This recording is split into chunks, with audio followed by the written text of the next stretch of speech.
अस्सलाम वालेकुम। आज के प्रोग्राम में हम पाक भारत तनाज़ा, पाकिस्तान के अमेरिका के साथ ताल्लुकात और इसके अलावा एक बहुत ही बर्निंग इशू है, वो है पाकिस्तान में पॉलिसी रेट कितना होना चाहिए। तो दोनों को इनकॉर्पोरेट करेंगे आज के हिस्से प्रोग्राम में। मेरी अपनी पर्सनल अगर ओपिनियन पूछें तो इसको सिंगल डिजिट में अब आना चाहिए। देयर इज़ नो जस्टिफिकेशन कि इसको हम 11% पे रखें, 9 पे लाएं, इन्फ्लेशन को देखें एक महीने कैसे बिहेव करता है, फिर हम फर्दर एडजस्ट कर सकते हैं। लेकिन प्रोग्राम के आगाज़ में मैं आपको इसहाक डार साहब का जो मीडिया के साथ इंटरेक्शन हुआ उसके अंदर उन्होंने एक बड़ी इंपॉर्टेंट स्टेटमेंट दी। अभी बैठते बैठते ही उनसे सवाल किया गया कि अमरीकी सदर का पाकिस्तान का दौरा मुतवक्को था उस हवाले से, तो उनका जवाब ये था कि सितंबर से हो सकता है आगे चले जाए, लेकिन वो कंफर्म कर रहे हैं कि मार्को रूबियो आ रहे हैं और ट्रंप साहब हो सकता है सितंबर के बाद किसी वक्त आए। सुनिए क्या कह रहे हैं। रूबियो साहब को इनविटेशन दी है, वो आए। और जहाँ तक डोनाल्ड ट्रंप साहब का प्रोग्राम मंथ फाइनल डेट्स अभी तो फाइनल नहीं है, मुझे पता चला मेरे सितंबर से भी आगे जाएंगी, जब होगा तो उसको देखेंगे। लेकिन मैंने अपने काउंटर पार्ट को सेक्रेटरी रूबियो को कहा कि वो पाकिस्तान का प्लान करें। It would be a good step on their part. अमरीकी सेक्रेटरी ऑफ स्टेट का पाकिस्तान का विजिट हो वही बजाते खुद बहुत सिग्निफिकेंट है, लेकिन ट्रंप के आने का जो इम्कान है वो उससे भी ज़्यादा पाकिस्तान के लिए खुशाइंद खबर है। खुशाइंद इसलिए है कि इस इलाके में अमरीकी सदर जिस मुल्क का दौरा करते हैं, ख़ास तौर पर हमारे जैसे डेवलपिंग कंट्री पाकिस्तान और इंडिया और बांग्लादेश हो, तो वहाँ खुशियाँ मनाई जाती हैं कि जैसे हमारी दुनिया के अंदर स्टैंडिंग बहुत मजबूत हो गई है, इसलिए अमरीकी सदर उस मुल्क के दौरे के ऊपर आ रहे हैं। हमारे जो फील्ड मार्शल का अमरीकी सदर के साथ लंच था वो आज इंडिया में सारा दिन मौजूद बहस रहा। उनकी पार्लिमान के अंदर मोदी के ऊपर इल्ज़ामात ये थे कि वो जंग हार गए हैं, मार खाई है उन्होंने, वो छुपा रहे हैं सच्चाई, लेकिन मोदी ये बता रहे थे कि नहीं मैंने तो पाकिस्तान को सबक सिखा दिया। तो सच्चाई जो थी वो ये थी नहीं। मोदी को पता है कि पूरी दुनिया क्या कह रही है, पूरी दुनिया ये कह रही है कि मोदी उस जंग में शिकस्त खा गया। तो आपको हमने कुछ स्टेटमेंट्स आज सुनानी है प्रोग्राम के आगाज़ में। पहली जो स्टेटमेंट है वो 9 मई को अमरीकी सदर का फ़ोन आया, तो मोदी साहब ने क्या किया। राहुल गांधी ने कहा था कि मोदी ने सरेंडर कर दिया।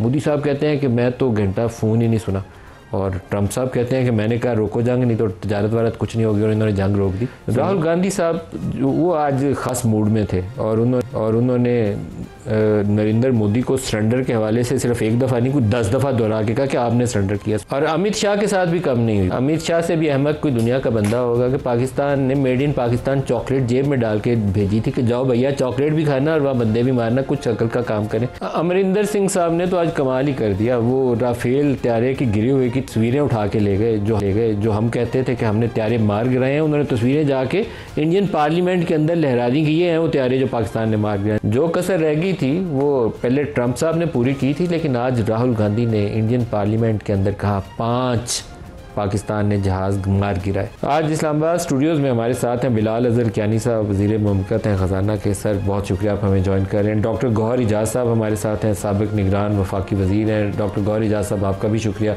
अभी हाल ही में इनकी आर्मी चीफ से मुलाकात भी हुई है, पूछेंगे इनसे उसका अहवाल भी। एजाज़ अहमद चौधरी साहब साबिक़ सेक्रेटरी ख़ारजा हमें ज्वाइन कर रहे हैं। एजाज़ साहब आपसे प्रोग्राम का आगाज़ करना चाहूँगा। इंडियन पार्लियामान में आज जो कुछ हुआ और जो डार साहब की खबर है कि मार्को रूबियो आ रहे हैं और सितंबर के बाद किसी वक्त ट्रंप भी आ सकते हैं, दोनों को आप कैसे एनालाइज करते हैं? जी बहुत शुक्रिया। मेरा अपना ये ख्याल है कि हिंदुस्तान में इस वक्त काफ़ी पैनिक है, क्योंकि मोदी सरकार तो ये चाहती है कि दुनिया को दिखाए कि वो जंग जीते थे, लेकिन दुनिया भी नहीं मान रही और उनकी अब अपनी अपोजिशन भी नहीं मान रही। तो माशरा काफ़ी उनका तकसीम हो गया है। मोदी सरकार को भी मुश्किलात पेश आ रही हैं। अमेरिका के हवाले से भी उनको ये परेशानी है, क्योंकि अमेरिका मुसलसल ये कह रहा है और सही कह रहा है कि उन्होंने जंग भी रुकवाने की कोशिश की है, और साथ ही में उन्होंने कहा कि हम आपकी बातचीत करा सकते हैं न्यूट्रल वेन्यू पे। उन्होंने ये भी कहा कि हम कश्मीर के मसले में मीडिएशन भी करा सकते हैं। ये सारी वो बातें जिससे हिंदुस्तानी हुकूमत जो है मौजूदा वो काफ़ी परेशान है। अब उन्होंने जो पाकिस्तान के साथ जो ऊपर तले मीटिंग्स हो रही हैं, हमारे वज़ीर ख़ारजा के साथ भी हुई है, उससे पहले हमारे आर्मी चीफ के साथ भी हुई है, उससे भी काफ़ी यहाँ पे परेशानी लाहक है। मेरी अपनी असेसमेंट ये है कि वो पाकिस्तान से मोहब्बत से ज़्यादा मेरे ख्याल में अमेरिका हिंदुस्तान को भी एक पैगाम दे रहा है कि आप अपने गुरूर में और अपने हमजी से सारी इमदाद लेकर आप हमारे ही जो सदर के कहने को झुठला रहे हैं बार बार, तो वो भी उनको एक किस्म का पैगाम उन्होंने दिया है कि आप उसके साथ भी मामला चल रहे हैं, तेल भी खरीद के सस्ता खरीद के बड़ा महंगा बेच रहे हैं, वहाँ पे हाई हमारी सैंक्शंस की परवाह नहीं करते हैं, चीन के साथ भी आप रखते हैं राब्ते अपनी तिजारत। तो इस वजह से एक तो पैगाम उनकी तरफ गया। दूसरी मेरा ख्याल है उनको ये भी अंदाजा हो गया है कि हिंदुस्तान तो वो काम नहीं कर सका जो उनका ख्याल था वो कर सकेगा, और चीन के खिलाफ वो खड़ा होगा, एक बड़ा बुलवाक बनेगा। तो वो तो पाकिस्तान के साथ भी नहीं चल सका उस तरीके से। तो मेरा ख्याल में उन्होंने अब अपनी ऑप्शंस जो है ना साउथ एशिया में थोड़ी ओपन की हैं, और वो पाकिस्तान के साथ, और खुसूसन पाकिस्तान की जो परफॉर्मेंस रही है फौज की, और ओवरऑल जो हमारी एयरफोर्स, आर्मी, और वो जो एक कोहेरेंस और साइबर स्पेस, वो सब वो वॉच कर रहे थे, देख रहे थे, उनको तो बिल्कुल हकीकत अंदाजा है। तो मेरे ख्याल में all that has also played a role. तो वो अब थोड़ी सी रीबैलेंसिंग कर रहे हैं साउथ एशिया में। और तीसरी और आखिरी बात यह है कि वो ये समझते हैं कि पाकिस्तान का चीन ने इस दफ़ा बहुत साथ दिया है, और अगर ये इनकी आपस में दोस्ती बढ़ती चली गई तो उनके लिए शायद मुश्किल हो जाएगी। तो इसलिए वो चीन के साथ, यानी पाकिस्तान को मुकम्मल तौर पर चीन के यानी कैंप में नहीं धकेलना चाहते, तो इस वजह से भी वो कर रहे हैं। तो पाकिस्तान के लिए एक अच्छा ओपनिंग है। हम दोनों मुल्कों के साथ ताल्लुकात चला रहे हैं। कुछ बहुत सारे लोगों का ख्याल है कि ये नहीं हो सकता, मैं समझता हूँ कि ये हो भी सकता है और हो रहा है। पाकिस्तान की सफारतकारी इस वक्त बेहतर चल रही है, और हमें बिल्कुल जो हिंदुस्तान की जो कोशिश थी कि हमें तनहा कर देगा, वो अब नाकाम हो गई है। और एजाज साहब लेकिन यहाँ दो चीज़ें हो गई। एक तो जो बिल क्लिंटन के दौरे के बाद से एक वो टोटल शिफ्ट हो गया था, वो पाकिस्तान एफ पाक बन गया था और इंडिया और अमेरिका के ताल्लुकात की एक नई जहर शुरू हो गई थी। तो वो एफ पाक तो अब कहीं चला गया है, तो इंडिया पाक दोबारा शुरू हो गया, पाक इंडिया। तो वो तो हो गया, दोबारा से एक नया मामला, नए दौर का आगाज़ हो गया। लेकिन मुझे लगता है कि अगर ट्रंप पाकिस्तान आता है या मार्को रूबियो पाकिस्तान आता है, तो it is not just for Pakistan, may be it is due to Middle East. वो जो इब्राहिम अकॉर्ड्स का उनका ड्रीम है, वो दोबारा कहीं से घूम फिर के हमें वो उसके ऊपर बात करेंगे, वो रेयर अर्थ्स के ऊपर बात करेंगे। ये कुछ ऐसी नई चीज़ें हैं जहाँ पर उन्हें पाकिस्तान को री इंगेज करना है। जी बिल्कुल आप सही कह रहे हैं। मैं इसमें अगर इस एजेंडा में एक और शामिल कर दूं, अफगानिस्तान, क्योंकि वहां पे भी ये अपना इतना ज्यादा असला छोड़ के आई हुए हैं, और सारे दहशतगर्द तंजीमें, खुसूसन ISK, जिन्होंने आपको पता है एयरपोर्ट पे बॉम्बिंग की थी अगस्त 2021 में, तो उससे ये परेशान हैं। इनको अंदाजा है कि वो अगर फैल गया वो खतरा, जिस तरह पाकिस्तान के अंदर ही वो सलाहियत है, यानी आपको याद होगा कि अलकायदा को फिर फाइनली पाकिस्तान ने ही खत्म किया था। तो ISK भी पाकिस्तान के अंदर वो अहलियत है, ठीक है, उसका हमें नुकसान भी हुआ, तो वो भी एक एजेंडा में मैं शामिल करूंगा। ये जो आप कह रहे हैं ना कि पाकिस्तान को अब्राहम्स अकॉर्ड में शामिल करना, मैं समझता हूँ कि अभी ये नहीं हो सकता। कोई भी पाकिस्तान की हुकूमत इस वक्त ऐसा काम नहीं करेगी कि उधर गाजा में लोग मारे जा रहे हों और इधर से हम इसराइल को रिकग्नाइज करने की बात करें। मैं कहता हूँ सऊदी अरब भी शायद ना करे। ठीक है, सऊदी अरब जो है वो खुलकर इसराइल के को उस तरह कंडेम नहीं कर रहा जिस तरह शायद और वक्तों में करते रहे हैं, लेकिन इसका ये मतलब नहीं है कि सऊदी अरब जो है वो एकदम से अब्राहम अकॉर्ड में चला जाएगा।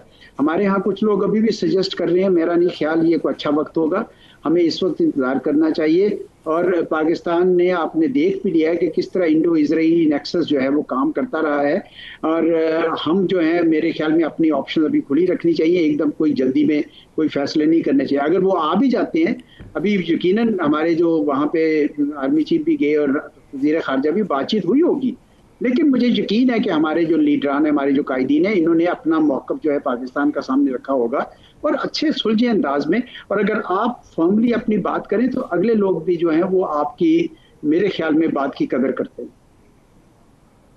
बिल्कुल सही कह रहे हैं आप। एजाज चौधरी साहब बहुत शुक्रिया आपने हमें ज्वाइन किया। बिलाल साहब if you like to respond, पहले आप जवाब दे दें, फिर मैं डॉक्टर गौहर एजाज साहब से भी चाहूँगा वो भी इस पर कमेंट कर दें। जी, इसमें बिस्मिल्लाहिर्रहमानिर्रहीम। नदीम साहब बहुत शुक्रिया जी अपनी शो में दावत देने का। देखिए नदीम साहब, आपने बड़े अहम मौजू से बात का आगाज़ किया आज के शो का।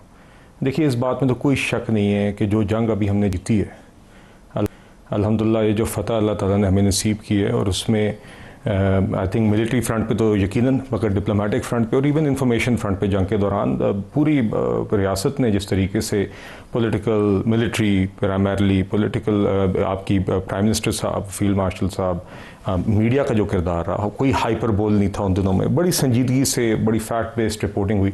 तो I think we should be as a nation proud of what we have achieved, and I think उससे यकीनन एक ग्लोबल परसेप्शन पाकिस्तान की दुनिया के कोने कोने में बेहतर हुई है। और ये जो आप जितनी भी डेवलपमेंट्स और इम्प्रूवमेंट्स आप डिस्कस करें, उसके मेरे नज़दीक उसकी बुनियाद ये भी बात भी की चौधरी साहब ने कि एक ये सेंस थी कि ये शायद कुछ लोगों की तवक्कुआत से बेहतर परफॉर्मेंस मई के दरमियान जो कुछ हुआ, उससे पाकिस्तान की स्टैंडिंग दुनिया में बहुत बेहतर हुई। और उसके बाद आई थिंक उसके बाद भी जिस तरीके से डिप्लोमेटिकली हमने इसको मैनेज किया है, हमारी हुकूमत ने, प्राइम मिनिस्टर साहब ने, डिप्टी प्राइम मिनिस्टर साहब ने, फील्ड मार्शल साहब ने, आप देख सकते हैं कि पिछले चंद माह में अल्हम्दुलिल्लाह सारे हमारे जो मेन स्ट्रेटेजिक एलाइज हैं जिनकी आपस में शायद कोई फ्रिक्शन भी हो, मगर हमने सारे रिलेशनशिप्स को एक वक्त में बेहतर किया। चाहे वो अमेरिका है, चाहे वो चाइना है, चाहे वो रशिया है, चाहे वो ईरान है, सऊदी अरेबिया है, मिडल ईस्ट के बाकी ममालिक हैं, टर्की है, सेंट्रल एशियन स्टेट्स हैं।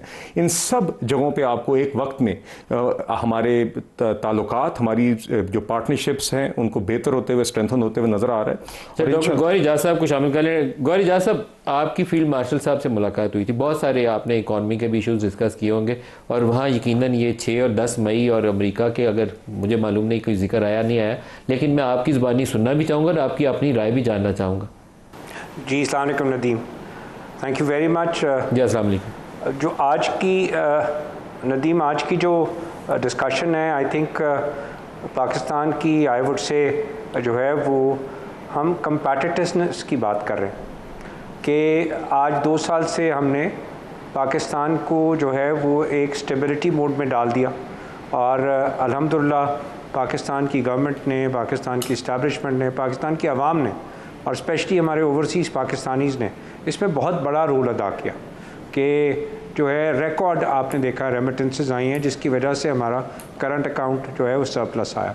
बट मैं साथ ये भी कहूँगा कि हमारी ट्रेड ने भी काम किया कि 2024 में हमारी जो ग्रोथ थी एक्सपोर्ट की 22% के सूद के बावजूद, 15 सेंट की बिजली के बावजूद, जो 2024 में था, हमारी 8% की ग्रोथ थी। इस साल हमने जो है वो एनर्जी की कीमत कम करके हम 11 सेंट पे अभी आए हैं, इंटरेस्ट रेट भी अभी हम 11 पे आए हैं। लेकिन आपने देखा है कि क्योंकि एग्रीकल्चर के अंदर इस साल हमारी प्रोडक्टिविटी बहुत कम थी, हमारी इस साल की भी ग्रोथ लेकिन उसके बावजूद 6% रही है, और ये सारी मैन्युफैक्चरिंग से आई है। लेकिन अब जो आगे चलते हैं तो मैं ये कहता हूँ कि हमारी फाइनेंस मिनिस्ट्री को, सेंट्रल बैंक को इस बात को समझना पड़ेगा कि जो हमारे जो बैक मार्कर्स थे 2024 के, जिसकी करेंसी डिवैल्यूएशन की वजह से हमें बड़ा हाई बेस लेवल का जो है इफ़ेक्ट मिल रहा था, अब वो बेस लेवल का जो इफ़ेक्ट है वो नॉर्मलाइज हो रहा है, क्योंकि 2025 के अंदर जो आप आज जो एक्सचेंज रेट देख रहे हैं 283-84 का, पिछले साल भी जून में ये 283-84 रुपये था। तो आज के दिन जो इन्फ्लेशन है वो आपकी रियल इन्फ्लेशन है, जिसको हम कह रहे हैं कि CPI में कह रहे हैं, कंज्यूमर प्राइस इंडेक्स, जिसमें हम एनर्जी भी शामिल कर रहे हैं, जिसमें हम कमोडिटीज़ भी शामिल कर रहे हैं, जिसकी बेसिस पे हमने ये पूरी की पूरी अपनी जो है वो सस्टेनेबिलिटी की और पाकिस्तान के रिफॉर्म्स की हमने पूरी जो नैरेटिव बिल्ड किया है, वो इस वक्त पूरे साल का एवरेज 4.5 है, और पिछले महीने का तो शायद 2.5% था। अब मेरा सवाल ये है कि क्या पाकिस्तान अब आज जो है वो हम समझते हैं कि एक स्टेबिलिटी मोड में आ गया, क्या हमने आगे इंडस्ट्री के थ्रू कंपेटिटिव होके पाकिस्तान ने दुनिया में शेयर लेना है? ये है बेसिक सवाल, और वो तभी ले सकते हैं क्योंकि आज हम 11-11 पे खड़े हैं, पूरा रीजन आपका 5.5 पे खड़ा है। मैं फिर रिपीट कर रहा हूँ, आज आप 11% सूद और 11% एनर्जी पे खड़े हैं। रीजन जो इंडिया में 7 रीजन बोल देता हूँ, तो 5.5% उसका सूद है, उसकी एनर्जी 6 से लेके 9 सेंट है। अगर मैं चाइना की तरफ चला जाऊँ तो चाइना 3.5% का सूद है और उसके अंदर एनर्जी 6% है। तो ये मेरे कंपेटिटर्स हैं। बांग्लादेश 10% का आज के दिन सूद है और 6-7 सेंट की एनर्जी है। तो मैं अपनी इंडस्ट्री को 11 की एनर्जी, 11 का सूद से मैं कहता हूं कि तुम जाओ और जाके दुनिया से जो है वो बिजनेस लेके आओ, क्योंकि अब आगे कारोबार से चलना है, कर्ज से नहीं चलना, क्योंकि आपने अपनी पूरी कैपेसिटी जो है यूज़ कर ली है, होम रेमिटेंस की भी यूज़ कर ली है, आपने IMF प्रोग्राम की भी कैपेसिटी यूज़ कर ली है। इसके आगे गौर साहब आपने ये इशू फील्ड मार्शल वाली मीटिंग में रेज किए थे और एक्सपोर्ट से आनी। गौर इजाज़ साहब और कुछ बिजनेस कम्युनिटी के लोगों की आर्मी चीफ के साथ मुलाकात हुई थी, फील्ड मार्शल के साथ, वहाँ पे भी ये इशू रेज हुए थे, और उनका पूरा जो आर्गूमेंट था वो इसके ऊपर है कि ये we are too high, too expensive. आपका इसके ऊपर क्या जवाब है? जी नदीम साहब, देखिए सबसे पहले तो थोड़ा सा कॉन्टेक्स्ट, तो आपको याद होगा पिछले साल जब हमने हुकूमत संभाली थी तो महंगाई की शरह 23% थी और पॉलिसी रेट 22% था, और फरवरी 2024 की मैं बात कर रहा हूँ। तो during the course of the year इस पे भी आप ही लेके गए थे सर? नहीं सर, देखिए वो फिर नदीम साहब लंबी बहस है, फिर आ जाएं, फिर IMF के प्रोग्राम पे आ जाएं, उसको सबोटाज करने पे आ जाएं, PTI पर आ जाएं, शौकत तरीन पर आ जाएं। प्रोग्राम भी आप ही ने तोड़ा था सर? नहीं रिवाइव किया नहीं सर, हमने नहीं, हमारी हुकूमत ने रिवाइव किया था। फिर आप कहें शहबाज शरीफ साहब की PDM की हुकूमत ने रिवाइव किया था और आप ही की हुकूमत ने? नहीं, उसके अंदर बीच में एक पॉज आया था, मगर हमारा प्रोग्राम बिल्कुल रहा था। नहीं जी, वो फिर आप आइए, फिर इसके ऊपर फिर नदीम साहब आप मुझसे बेहतर जानते हैं, फिर इसके ऊपर तो फिर फैक्ट्स का आगाज करें फिर आप 2022 से। नहीं, अप्रैल 2022 से, या आप कह दें कि मैं गलत कह रहा हूँ कि अप्रैल 2022 रिवाइव भी आपकी हुकूमत में हुआ, प्रोग्राम टूटा भी आपकी प्रोग्राम टूटा पहले किस में? अगर आप महंगाई की वजह की बात करते हैं तो बिल्कुल अप्रैल 2022 में जो PTI ने हुकूमत जो प्रोग्राम तोड़ा, जिसमें उन्होंने रेनेग किया अपने वादों पर, जिसके बाद फिर ऑडियो लीक्स आई, तैमूर झगड़ा साहब ने और शौकत तरीन साहब ने बाकायदा चिट्ठियां लिखी और उसकी ऑडियो लीक्स आई, फिर कोशिश की कि किसी तरह रिवाइवल सबोटाज हो जाए। तो हमने PTI के दौरे हुकूमत का प्रोग्राम फिर हमने रिवाइव किया, और उसके बाद यकीनन बीच में भी आपने सर? नहीं, मुख्तसर महीने 1.5 महीने के लिए उसमें या चंद थोड़ी मुद्दत के लिए एक आया था गैप, जहां पे IMF के साथ we had to set down, but we continued that program, we completed that program. फिर हमने 9 महीने की स्टैंड बाय अरेंजमेंट की, और अब हमने पिछले साल सितंबर 2024 में 37 महीनों का EFF प्रोग्राम किया। अब पिछले साल फरवरी में जब हमने हुकूमत संभाली तो महंगाई की शरह 23%, पॉलिसी रेट 22%। आज पिछले सिर्फ 1.5 साल के अंदर यही पॉलिसी रेट 22 से 11% पर आ चुका है। ये कॉन्टेक्स्ट देना 11 पे क्यों रुका हुआ है? नहीं देखिए, मैं गुजारिश करता हूँ, मैं आपकी इजाज़त से गुजारिश करना चाहूँगा जी। पिछले साल में हमने महंगाई में यकीनन टारगेट से ज़्यादा अचीव किया। 4.5% हमने ओवरऑल आपकी एनुअल एवरेज इन्फ्लेशन रही है, जो जुलाई 2024 से जून 2025 तक। हमारी एक्सपेक्टेड इन्फ्लेशन इस साल की 12% थी, मगर हमने ओवर परफॉर्म किया महंगाई की शरह कम करने की हद तक, और उसके नतीजे में यकीनन पॉजिटिव रियल इंटरेस्ट रेट बहुत हाई रहा। अब यहाँ पे आप जानते हैं कि और ये इस्तेकाक पॉलिसी रेट तय करने का स्टेट बैंक का, और स्टेट बैंक की स्पेसिफिकली मॉनेटरी पॉलिसी कमेटी का है, जो कि एक इंडिपेंडेंट एक एंटिटी है। मेरा नहीं ख्याल है, मेरा ख्याल है वो IMF से पूछते हैं पहले। नहीं देखिए, वो इंडिपेंडेंस नाम की रह गई है, पहले वो देखते हैं वाशिंगटन से ओके है कि बात किया ना, बात ये मैं तो अगर हमारी देखिए, जब आप IMF प्रोग्राम में होते हैं तो हुकूमत और वजारत खजाना और दीगर वजारतें IMF से बात कर रही होती है, और IMF यकीनन स्टेट बैंक से भी डायलॉग करती है, मगर हुकूमत की बतौर हुकूमत कोई मुदाखलत इंटरेस्ट रेट की सेटिंग में नहीं होती। आज मेरी ज़ाती राय ये है कि आज आपकी इन्फ्लेशन रेट पिछले महीने की यकीनन 3.2% थी। इसमें हम इंशाल्लाह एक्सपेक्ट करें कि इस साल भी सिंगल डिजिट रहेगी। इस साल की एवरेज एक्सपेक्टेशन इस माली साल की अगले जून तक 7.5% है। उस हवाले से भी 11% का पॉलिसी रेट मेरे नज़दीक पॉजिटिव रियल इंटरेस्ट रेट, उसमें गुंजाइश है कि कमी हो। मेरे ख्याल से यकीनन नीचे आना चाहिए, मेरे ख्याल से सिंगल डिजिट में आने की गुंजाइश है, मगर it's the monetary policy committees decision थी। ब्रेक ले ले हमारे साथ ही।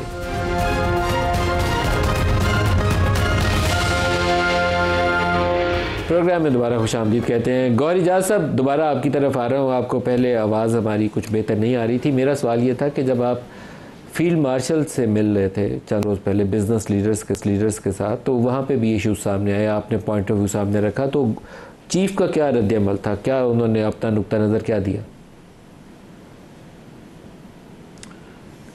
देखिए नदीम, फील्ड मार्शल साहब आपको इल्म है कि हर 3 महीने बाद बिज़नेस कम्युनिटी से मिलते हैं, और ये उनकी मुलाकात का जो सिलसिला है, जब से उन्होंने जो है वो चीफ़ ऑफ आर्मी स्टाफ बने थे, उन्होंने बिज़नेस कम्युनिटी के साथ इंटरेक्शन बहुत स्ट्रॉन्ग रखी है। बल्कि वो कराची में, लाहौर में जाके उन्होंने बाकायदा 300 लोगों को भी जो है वो सेशन में बुलाया, क्योंकि पाकिस्तान की इकॉनमी जो है वो सबसे इम्पॉर्टेंट है जो है पाकिस्तान की बका के लिए। और हमने ये देखा कि जहाँ पे पाकिस्तान आर्मी ने अपना रोल अदा किया हिंदुस्तान की जंग के साथ, और उसने प्रूव किया कि Pakistan army is the best army in the world, तो हमें जो है वो सबको ये अंदाज़ा है कि हमारा जो वीकनेस है, वो वीकनेस हमारी जो है वो इकनॉमिक जो है वो सस्टेनेबिलिटी में है। और जो है वो हमारे फील्ड मार्शल साहब कंटिन्यूसली हर चीज़ को मॉनिटर कर रहे हैं जो है, और हमारे प्राइम मिनिस्टर हर चीज़ को मॉनिटर कर रहे हैं कि वो किस तरीके से पाकिस्तान की बिज़नेस कम्युनिटी को फैसिलिटेट कर सकें और आगे चल सकें। मैं अपनी बात को वहीं से लेके चलता हूँ कि मैंने कहा कि 2024 में एग्रीकल्चर ने 8% की एक्सपोर्ट ग्रोथ दी, और 2025 में 6% इंडस्ट्री ने जो है एक्सपोर्ट की ग्रोथ दी। और उसकी वजह ये थी कि जब 24 में आपने 22% का सूद और 15% की बिजली रखी थी, पिछले साल आपने जब 11-11 दी तो उसने 6%, उसके बावजूद कि दुनिया से हम दुगने रेट पे सूद पे थे, दुगने रेट पे जो है हम बिजली पे थे, हमने अपने कंपैटिटर्स से उसके बावजूद बिज़नेस दिया। अब मैं ये कह रहा हूँ कि हमें सस्टेनेबल जो है वो ग्रोथ चाहिए। अब सूद की शरह अगर जो है पूरे साल की इन्फ्लेशन की सब मान रहे हैं और कह रहे हैं कि CPI 4.5 था, तो हमने 11% रखा है और हम कह रहे हैं कि बूम एंड बर्स्ट हो जाएगा। ठीक है, हम बार बार एक ही जुमला कहते हैं, नहीं जी ये कहीं हीट अप ना हो जाए इकॉनमी, बूम एंड बर्स्ट ना हो जाए। मैं अब इसको थोड़ी एक्सप्लेन कर देता हूँ कि अगर 50 ट्रिलियन का हुकूमत का डेट है और अगर हमने 6% ज़्यादा रखा हुआ है तो 3 ट्रिलियन रुपए हम लोगों से सूद ले रहे हैं और सूद लेके बैंकों को अदा कर रहे हैं कि कहीं ऐसा ना हो जाए कि इकॉनमी हीट अप हो जाए। तो जितना पाकिस्तान की पूरी आर्म्ड फोर्सेस का बजट है वो 3 ट्रिलियन नहीं है, और लेकिन हम इस दुश्मन से लड़ने के लिए कि कहीं इकॉनमी हीट अप ना हो जाए हम 3 ट्रिलियन खर्च रहे हैं। मैं कह रहा हूँ हमारे पास बहुत सारे टूल्स, हमारी बड़ी कॉम्पिटेंट फाइनेंस टीम है, हमारी बड़ी कॉम्पिटेंट स्टेट बैंक की टीम है। 3 ट्रिलियन रुपए हम इस बात का खर्च कर देंगे कि जनाब हमने जो है ऐसा दुश्मन है पाकिस्तान का जो कि हमें नज़र नहीं आ रहा, नामालूम दुश्मन। इतने सारे हमारे इकोनॉमिक टूल्स हैं, इतने सारे हमारे इकोनॉमिक मैनेजर, इतने समझदार हैं, हम 3 ट्रिलियन पाकिस्तान के डिफेंस बजट से ज़्यादा खर्च कर देंगे। और जो है ये पैसा तो कौम की अमानत है, ये पैसा तो टैक्स का पैसा है। इस पैसे से हम मुल्क की इंफ्रास्ट्रक्चर को डेवलप करें, हम मुल्क की आपके ख्याल में पॉलिसी रेट क्या होना चाहिए? हम मुल्क के लिए जो है वो डैम्स बनाएं, हम मुल्क के डिफेंस पे खर्च करें, हम सूद पे क्यों अदा करें? मेरा सिर्फ ये एतराज़ है, आप 9 पे लाएं पहले स्टेप में और उसके बाद आप देखते हुए दिसंबर तक 6% पे लाएं, क्योंकि पूरा रीजन 5.5 पे, हम कोई अनोखे नहीं है इसी दुनिया में, हमें इसी कमोडिटी प्राइसेस में हम है, इसी में बांग्लादेश है, इसी में चाइना है, इसी में वियतनाम है, हम भी इसी दुनिया में जी रहे हैं, हम इसी रीजन में जी रहे हैं। तो हमारे यहाँ क्यों हम नहीं जो है वो अपने इकॉनमी को इस लेवल पर ले जाते? मैं श्रीलंका से आज कंपैरिजन किसी ने सुबह किया नदी, मैं उसको भी डिस्कस कर लेता हूँ। मुझे बहुत नाराज़गी हुई कि हमारी हुकूमत ने इतना अच्छा काम किया कि हमारे स्टेट बैंक ने $8.5 बिलियन पिछले साल में जो है इंटर बैंक से ख़रीदे, जब जो सरप्लस आ रहे थे, ताकि करेंसी स्टेबल रहे। रियल इफेक्टिव एक्सचेंज रेट आज भी 97 है। इसका मतलब है उन्होंने बिल्कुल ठीक काम किया। और ये $8.5 बिलियन वो था जो सरप्लस था, ताकि करेंसी स्टेबल रहे, रियल इफेक्टिव एक्सचेंज। किसी ने आज जुमला बोला, देखें जी ये पैसे ज़ाया कर दिए। पैसे कैसे ज़ाया? ये तो पैसे स्टेट बैंक ने इंटर बैंक से ख़रीद के मुल्क का कर्ज अदा कर दिया और उसके बाद रिजर्व बिल्ड कर दिया। तो इट्स अ ग्रेट जो है achievement by state bank and government of Pakistan कि हम स्टेबिलिटी की तरफ जा रहे हैं। लेकिन मैं ये कह रहा हूँ ये सब कुछ हम कर चुके हैं। मैं गवर्नमेंट को भी ये कह रहा हूँ, सेंट्रल बैंक कल मिलने लगा है, उसकी MPC मिल रही है, कि अपनी इंडस्ट्री पे बिलीव करें, अपने आप पे बिलीव करें। We'll have to believe in ourselves कि जनाब हम जो है इंपोर्ट्स को और टूल्स के थ्रू कंट्रोल कर सकते हैं। हुकूमत को और पॉलिसी मेकर्स को डर ये है कि हमने इंटरेस्ट रेट को, जैसे पॉलिसी रेट को 11 से 9% पे लाए तो साथ ही हमारी इंपोर्ट चढ़ना शुरू हो जाएगी। ये इंपोर्ट चढ़ने से डर रही है। पूरे 2022 में सिर्फ एनर्जी प्राइसेस की वजह से आया। ऑयल $12.5 बिलियन, $3.5 बिलियन की वैक्सीन आई 16, तो सिर्फ $1 बिलियन का एक आइटम आया था, फोन, बस। तो कौन सा बूम एंड बस्ट साइकिल आया इंटरेस्ट रेट की वजह से? मुझे तो कभी हिस्ट्री में नजर नहीं आया। इंपोर्ट्स को कैसे चेक करें? हुकूमत तो इंपोर्ट मंगवाने से डरती है कि इंपोर्ट्स बढ़ जाएंगी। 9% लाए तो इंपोर्ट्स ऊपर चली जाएंगी।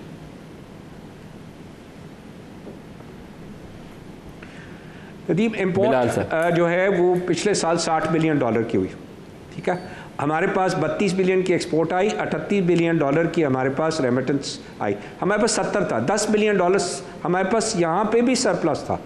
और $10 बिलियन से हमने पुराने जितने हमारे जो डिविडेंड पेंडिंग थे, हमारी जो लाइबिलिटीज पेंडिंग, हमने पूरी सेटल करके $2.5 बिलियन का सरप्लस दिखाया। इस साल भी मैं समझता हूँ कि हम $32 बिलियन से हमें, मैं कहता हूँ कि हमें 10% ग्रोथ को टारगेट करना चाहिए।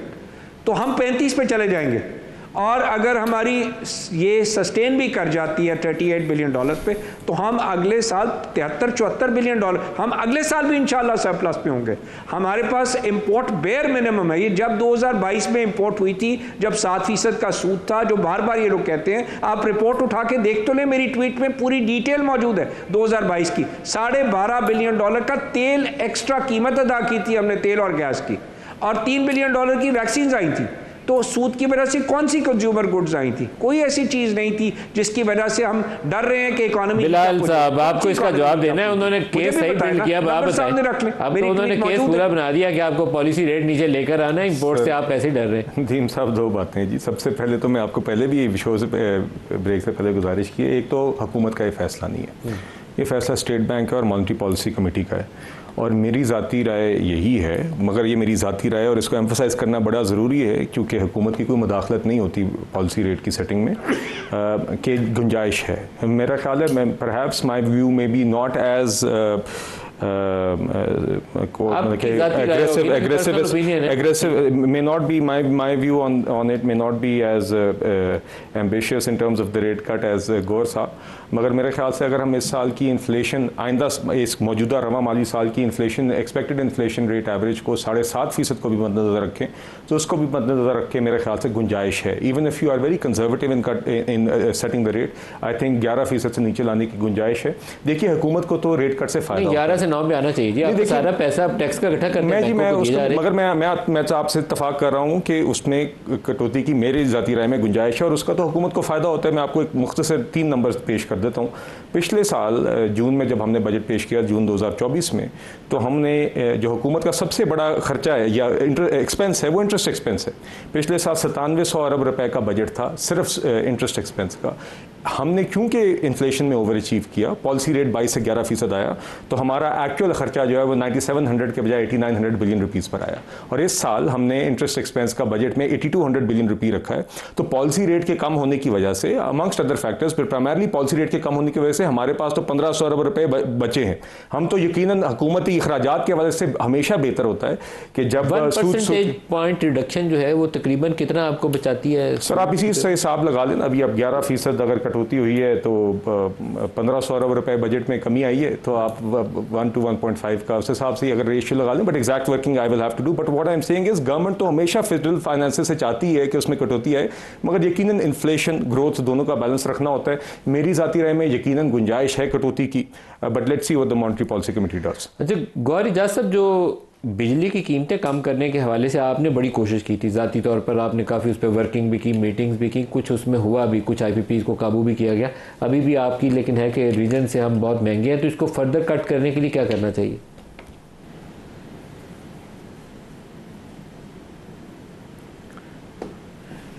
नदीम, देखें, मैं सब एक बात कहता हूँ, इन्नमल अमाला बिन्नियत, सारे अमलों का दारोमदार नियत पर है। हमने नियत बनाई तो हमने 15 सेंट के हम 11 सेंट पे आ गए। यहाँ से 9 सेंट जाना कोई मुश्किल नहीं है। इसमें आपके पास जो है वो चाइना के प्लांट मौजूद हैं जो कि CPEC में आए थे, उसका हम 550 अरब रुपए साल का आज भी कैपेसिटी पेमेंट दे रहे हैं। ठीक है, बिज़नेस कम्युनिटी के साथ बैठ जाए, हम सलूशन दे देंगे। अगर वो बंद प्लांट हैं तो उसके 5.5 रुपये किस चीज़ के वो कंज्यूमर्स को जो है उसके चार्ज हो रहे हैं। ये बिजली का एक बेसिक पॉइंट है, 5.5 रुपये इस चीज़ का है। दूसरा कि बिजली आज इंडस्ट्री 24 घंटे इस्तेमाल करती है। आपके पास बिजली सरप्लस है, 43,000 मेगावाट बिजली है, आप 22-23 हज़ार मेगावाट नहीं खा रहे, तो आपने उनको एक टैरिफ लगाया हुआ है जिसको आप पीक टैरिफ कहते हैं। पीक टैरिफ तो उस वक्त लगाता है जब आप डिस्करेज करना चाहते हैं बिजली को, तो आपने जो है वो 6 घंटे का पीक टैरिफ लगाया है। क्यों पीक टैरिफ लगाया हुआ है? आपको एक जो है इंडस्ट्री को 24 आवर का टैरिफ देना चाहिए। What is the reason behind peak tariff? मुझे तो समझ नहीं आती। ये तो उस वक्त लगा था जब हमारे पास बिजली 2016 में नहीं थी और हम कहते थे हम जो है वो डिस्करेज करें बिजली का इस्तेमाल शाम को 6 बजे से लेकर 10 बजे तक के लोग इस्तेमाल। आज तो आपको ये पीक टैरिफ का कॉन्सेप्ट ख़त्म करना चाहिए। क्यों डाला हुआ पीक टैरिफ का कॉन्सेप्ट? ताकि लोग बिजली इस्तेमाल करें। तीसरी बात, आपके पास आज के दिन जो है वो सारा का सारा पाकिस्तान सोलर पे जा रहा है। आपको पॉलिसी बनाने की ज़रूरत है कि आपके सिस्टम से और लोग जा रहे हैं। आपके सिस्टम से पिछले जो है वो 2 सालों के अंदर जो है अगर आप देखें तो हर घर की छत पे सोलर लग गया है, हर इंडस्ट्री पे सोलर लग गया है, आपकी तो कैपेसिटी पेमेंट बढ़ जाएगी। You need a comprehensive energy policy ताकि आपकी कंजम्पशन बढ़े, घटे नहीं। अगर कंजम्पशन बढ़ेगी तो आप जो है वो अपनी कैपेसिटी पेमेंट्स कम कर सकेंगे ताकि मुल्क को हम एफिशिएंटली चला सकें, क्योंकि आपके पास ये कैपेसिटी लगी है और कैपेसिटी आ जानी है।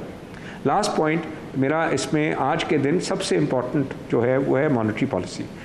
मैं इस पर दोबारा आ रहा हूँ कि अगर हमारे मुल्क में CPI 4.5% है, हमने 11% सूद रखा हुआ है, हुकूमत सबसे बड़ा बोरोवर है और 50 ट्रिलियन बोरो करके 6% एक्स्ट्रा 3 ट्रिलियन रुपए दे रही है। क्यों दे रहे हैं हम ये? लोगों के जो है वो टैक्स का पैसा जो अपने खून पसीने की कमाई 53% टैक्स इस वक्त कंज्यूमर पे, यहाँ पे पाकिस्तान के टैक्स पेयर पे पड़ा हुआ है, कॉर्पोरेट पे पड़ा हुआ है, जो है हर आदमी जो है वो चीखें मार रहा है टैक्स। तो वो टैक्स को मैं तो सिर्फ ये रिक्वेस्ट कर रहा हूँ, मैं स्टेट बैंक को भी कह रहा हूँ, अपनी फाइनेंस मिनिस्ट्री को बड़ी हम्बली कर, उस पैसे को सही इस्तेमाल कर लें। क्यों सूद में अदा कर रहे हैं? उसको बेहतरी के लिए इस्तेमाल कर लें। उस 3 ट्रिलियन को क्यों दे रहे हैं इनको सूद? इस दुश्मन से डर के कि कहीं इम्पोर्ट ना बढ़ जाए। नदीम क्या बोल रही है हुकूमत पाकिस्तान? कहीं हीट अप ना हो जाए इकॉनमी। हम क्यों डर रहे हैं इस बात से? हमारे हाथ में सारे टूल्स हैं। Let's bring our industry. One liner ले लें बिलाल साहब से। रीजन में 7 हिंदुस्तान 5.5% साहब का पॉइंट में वजन है, वो कहते हैं 3000 अरब बचाए। श्रीलंका 8.5% पे चला गया। मैं इसी बात को बार बार कह रहा हूँ। कल मॉनेटरी पॉलिसी है। एक लाइन में क्लोजिंग रिमार्क्स दे दें। उन्होंने सही एम्फसाइज किया, मैं उनके साथ दे रहा हूँ। गौर इजाज़ साहब का बात सही है, बात ये हम 3 इत्तेफाक कर रहे हैं कि कटौती होनी चाहिए। गवर्नर को लाइन में लाते हैं तो आप गवर्नर साहब और स्टेट बैंक और मॉनेटरी पॉलिसी कमेटी का इस्तेकाक है। मेरी जाती राय है, independence of monetary policy committee है, दे शुड डिसाइड। मेरे नज़दीक आपकी मॉनेटरी पॉलिसी कमेटी को मेरी तजवीज़ ये है कि गौर इजाज़ को बुला के सुनना चाहिए, फिर फैसला करना चाहिए। सर आप ये तजवीज़ अगेन टीवी पे बैठ के देना, गौर इजाज़ को बुला के सुनने। अगर वो उनको लगेगा कि अकल की बात बता रहे हैं तो मान लें। आई एम सर्टेन जी स्टेट बैंक की सारी चीजें देख रहा होगा। Again it's there. Bilal Azhar Kiani साहब, गौर इजाज़ साहब, इजाज़त का शुक्रिया। आज के लिए इतना ही, इजाज़त दीजिए। अल्लाह हाफ़िज़।